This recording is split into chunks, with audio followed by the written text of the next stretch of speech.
Hello YouTubers! Welcome to Big Buddha is Watching. I'm Big Buddha, and before I start, a little coda about my last review.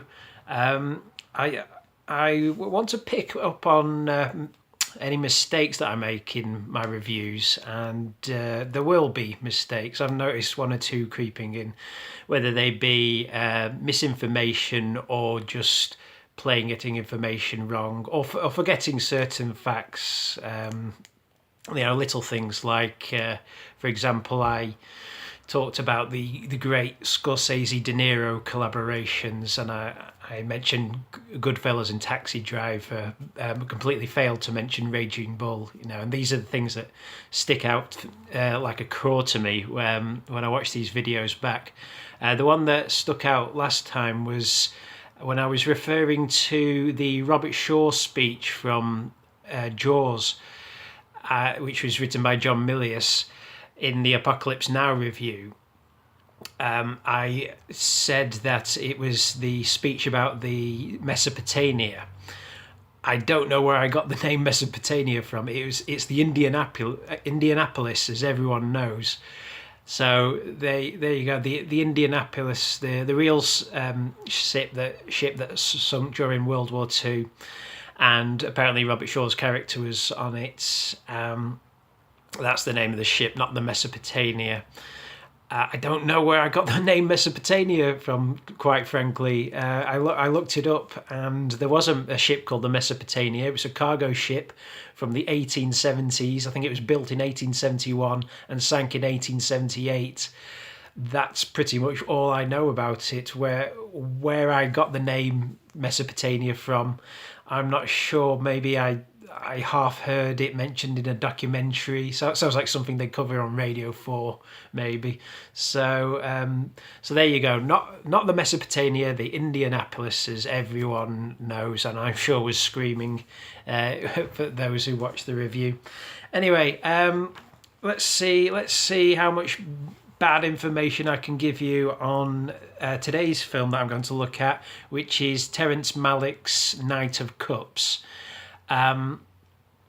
I decided to cover a Terrence Malick film because I thought I mentioned him briefly in my Inherent Vice review when I sort of compared the author Thomas Pynchon. I said he was the Terrence Malick of the literature world, i.e.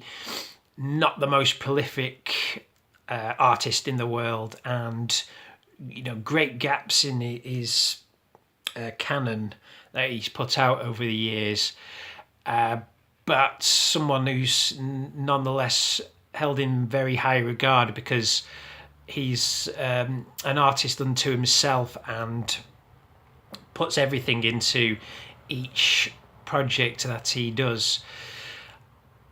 Kind of my favourite artist, if I'm honest with you. Especially when it comes to directors, it's funny to say I like the directors who work less in a funny sort of way, or have a less of an output.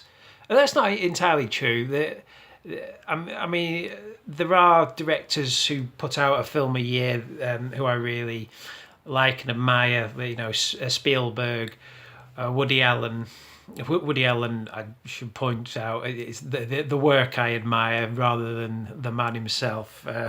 That's something to be discussed on another day. But the directors I tend to gravitate towards more are the ones that aren't prolific. They tend to be the ones that have the 3-year gaps in their CV, or 3 or 4, 5, even longer in Terrence Malick's case. I mean, he's someone who averages a film about once every 7 years. Famously, I think he's done 7 films to date. The first 2 he directed in the 70s, Badlands and Days of Heaven. And then there's literally a 19-year gap where he didn't direct another film for 19 years until he made The Thin Red Line in 1998. So from 79 to 98, he didn't direct a film. I think he made a living as a screenwriter doing uncredited rewrite works on a lot of things. There's talk of him having a hand in things like Good Will Hunting, Steven Soderbergh's Che Guevara biopic. And so, but since '98, he's sort of steadily made his way back into filmmaking. And The Thin Red Line's an interesting one, really, because that's the one really where he formulated his style in some ways, and he made a trilogy of films which were very sort of nebulous, I guess the word would be. They seem to come. The very very individualistic work. You can almost, it's almost as if he's putting his own subconscious on film. That's how it feels watching a Terrence Malick film. You get he sort of formulated this style where you get a lot of almost dreamlike sequences. The camera sort of doesn't stay still in a lot of his shots. It tends to sort of almost float all over the place, and quite often dialogue goes unspoken. More and more so as his films go on. You get, but you do hear the characters' inner thoughts, but they're not like, it's a very realistic take on hearing the inner thoughts of characters. You know, you get lines of dialogue, especially in films like To the Wonder, where it's almost David Lynchian, like their words and they go together and they form sentences, but you have to really interpret the meaning of the sentences yourself. It's not sort of laid bare for you. Like I said, that kind of whispered voiceover technique started in The Thin Red Line, and he carried it on over into The New World, which is, I really like The New World. I think it's one of his most underrated films, one of the most underappreciated films I've seen over the past 10 or 15 years. I mean, it's a far better take on the Pocahontas story than the Disney version, for example. The Tree of Life, which I also very much admired. The Tree of Life, I felt, was a film where about a character looking back on his childhood in the 1950s. You get Sean Penn playing the character in the present day, and then his memories of his father and his mother and his brother. And I really liked the way that the film almost plays out the way memories do. That you don't get whole scenes and dialogue pertaining to those scenes played out from start to finish. There you get sort of glimpses and snatches and here and there, and memories flip from one to the other the same way your subconscious does. And also crowbarred in there is the history of the universe. From what I understand, for no other reason than he wanted to make a film about the history of the universe, and just thought, well, how can it pertain to this film? And then, of course, it goes through the entire history of time, from the Big Bang to the formation of the planet's evolution on Earth, and then right up to the central character's birth. So that's how I think he justifies putting the entire history of the universe in there. It's like, yes, that's the start of the story. I keep harking back on to Kubrick in these reviews, and well, so sue me, they're my reviews. They're but I mean the Kubrick influence. Kubrick influenced so many filmmakers, and you can see that in a lot of their work. David Fincher, I think he owes a lot to Kubrick, Chris Nolan, and Terrence Malick's no exception. The Tree of Life takes a lot from the structure of 2001 in many ways, in a different sort of way than The Abyss does. But Knights of Cups, yeah, my problem with Malick is he did have. I only saw Days of Heaven only very recently because I felt that was one that I needed to see because I'd enjoyed all his other films, with one exception, up until that point, and I very much enjoyed Days of Heaven. And yeah, he's an important filmmaker, Malick, and I feel he was one that I wanted to watch the entire canon of his work, and I'm glad I have because there's very interesting work in there. Like I say, the problem I've had with him over his past couple of films is he made 3 films in a row, a sort of almost thematic trilogy.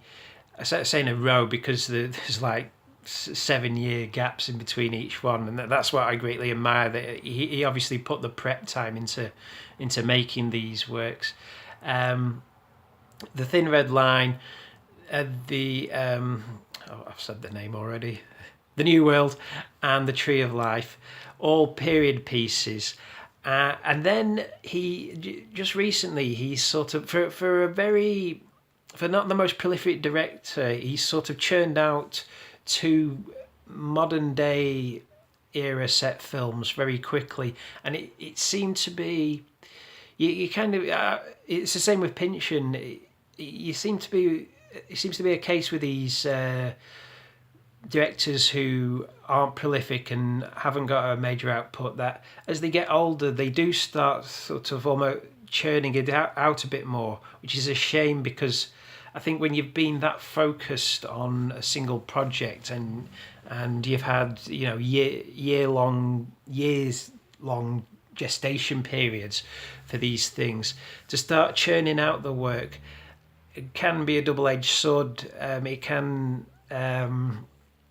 they can start producing lesser works, and not always, but it can happen. And I think, to the Wonder, the film he made before this was definitely a lesser work. It was the first real sort of blotch on his CV for me, and the reason I didn't like it is that it almost felt like, okay, he got the critical plaudits after The Tree of Life.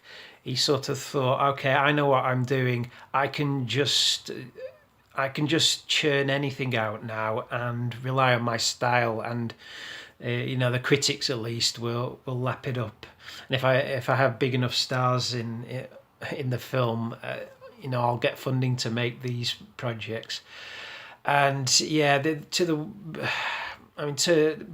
then he made To the Wonder, and it was, well, it was just tiresome. He obviously didn't have put the prep time into creating a great story. He had a great novel to adapt in The Thin Red Line. He had a fascinating piece of history to adapt when making The New World, and of course he had, I guess it draws on his own childhood.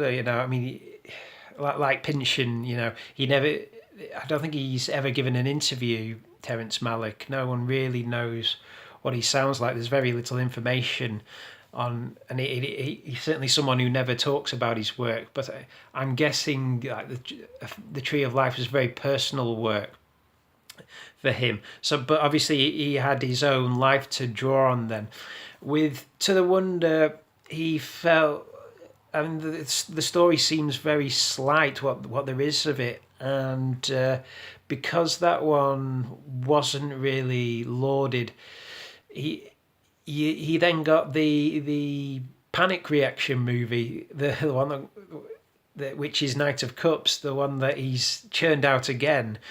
It almost feels like in almost the response to the Wonder to say, no, look, I can still make a good film. And well, I liked Knight of Cups slightly more, but it still is a film with its problems, unfortunately. Um, the plot of what there is of it is you have Christian Bale. He's a screenwriter. I actually didn't. Funny enough, when I was watching the film, I didn't realise he was a screenwriter because the film's sort of set around, the Hollywood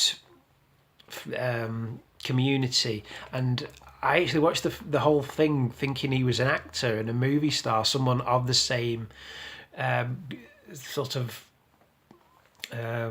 prestige as Christian Bale, and but apparently he's not. And funny enough, the film actually worked a lot better for me thinking he was an actor, because the film is about him, I guess, going through a kind of existential crisis.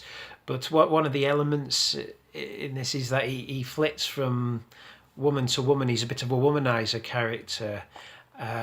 He meets a girl played by Imogen Proops in this, and then before you know it, she's out of the picture, and he's meeting up with another character played by Kate Blanchett, and it's sort of revealed that they had a relationship in the past. She wanted children, but he didn't, so it came to an end. Then he meets a tart with a heart in a strip joint. Well, she's a stripper. And then he's having a threesome with, a couple of women in a hotel room. A lot of this film takes place in swanky hotel rooms. And then towards the end of the film, he meets up with Natalie Portman. Interestingly enough, they're interesting scenes to watch. The ones with him and Portman, if only for the knowledge that apparently she absolutely hated Christian Bale. Couldn't stand him. There you go. I'm not here to talk about Christian Bale as the man or his reputation, only his work on the screen. And there you get almost something resembling a story. She falls pregnant, but then it transpires that she's already got a husband. So yeah, and like I say, I believe the film. I believe the character a lot more when I actually thought he was an actor, rather than a writer. Because I can imagine being a movie star. You do get women flocking at your feet. When you're a screenwriter, it's I thought, okay, this seems much more like wish fulfillment on the part of Malick, maybe, because he has writing credits on all his films.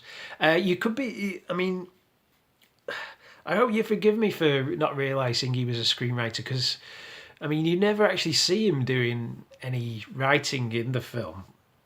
You don't see him doing any acting, sure, and I think that's almost very telling, because although, like I say, like all his films, this has the writer-director credit by Terrence Malick at the end.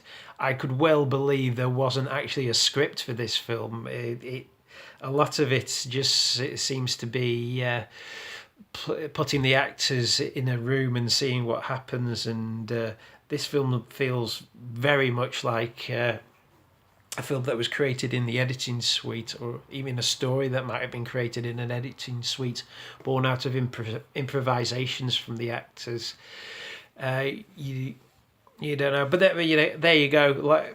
Because not a lot is known about Terrence Malick and his working method, you don't know how much prep went into these films. So yeah, like I said, this is the the existential crisis movie.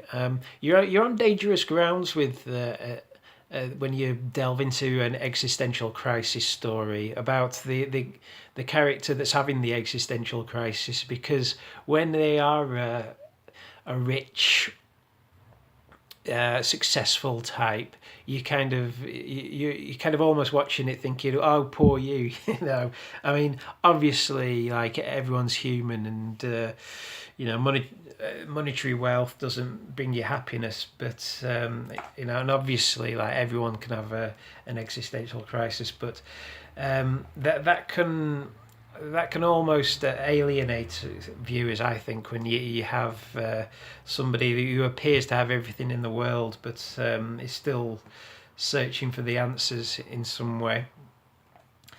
Um, by the way, that's the existential crisis thing is only my interpretation of the film.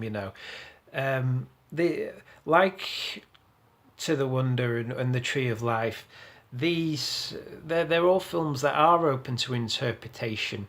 Malick's style is it's all in the suggestion rather than being laid bare for you, which is. I mean, he could have had a completely different interpretation for what this film was about than me. I'm sure. The way Malick shoots and the way it's all edited together, you like in The Tree of Life, you sort of scenes, you sort of come into some scenes and then they get cut off and the film goes somewhere else, and you only get snippets of scenes here and there, and you not all conversations are laid bare on screen. I mean,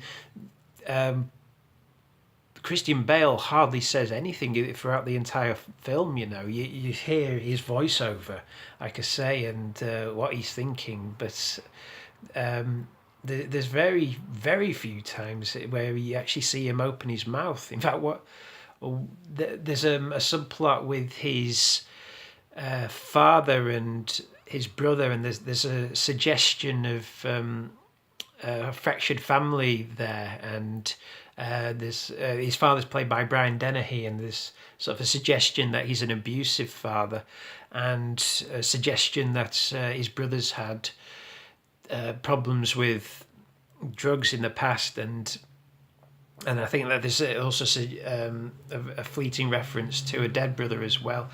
At one point, he meets his father, and you see him railing at him, you're shouting, but you don't hear it. It's only a very quick shot, but it's there, and so, like I say, there's everything suggested in this film, but nothing is outrightly stated.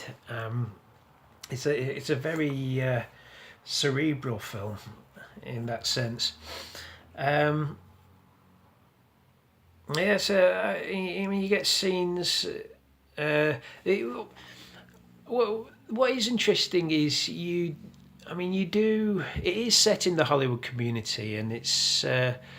Someone might say it's interesting to see the Hollywood community sort of played realistically. I mean, he goes to celebrity parties, and you get celebrity cameos there from the likes of Antonio Banderas, Ryan O'Neal. Nice to see him in a film.